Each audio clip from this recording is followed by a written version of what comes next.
সেই কৈশোরে যখন তোমাতে লেপ্টে ছিলাম, তখন মনে এত উত্তাপ, এত উষ্ণতা ছিল না যাকে প্রেম কিংবা ভালোবাসা বলা যায়।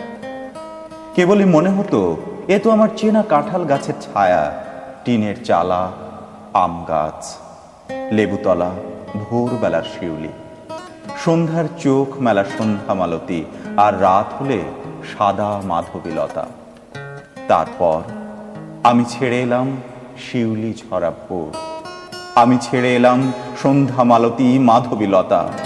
এখন একদিন এক বেলার জন্য ফিরে গেলেও মনে হয় কি আকুলতা, কি প্রেম ছিল এই সব গাছের পাতায়, কি ভালোবাসা ছিল এই সব ছুঁয়ে থাকা বাতাসের গায়ে।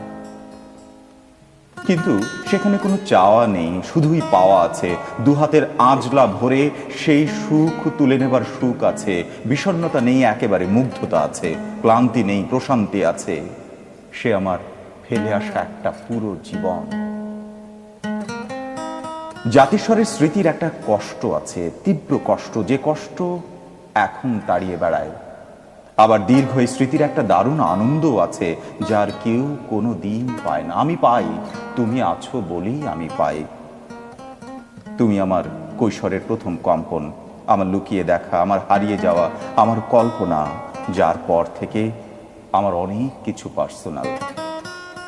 এই পর্যন্ত আমার গ্রামের বাড়ি, যে বাড়ি আমি ফেলে এসেছিলাম সেই গ্রামেই। আর এটুকু বলতে বলতেই অনেক কথা এসে ফোন দিচ্ছে, অনেক বেদনা কথা বলতে চাইছে, তার অনেক কথা।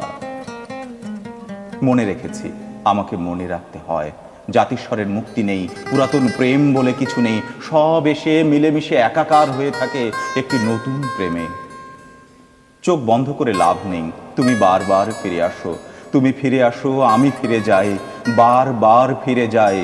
মায়ের অসুখ করলে যাই, বাবা ডাকলে যাই, ঈদে চাঁদে যাই, পহেলা বৈশাখে যাই, আমার বাড়ি বিয়ে বাড়ি হলে যাই।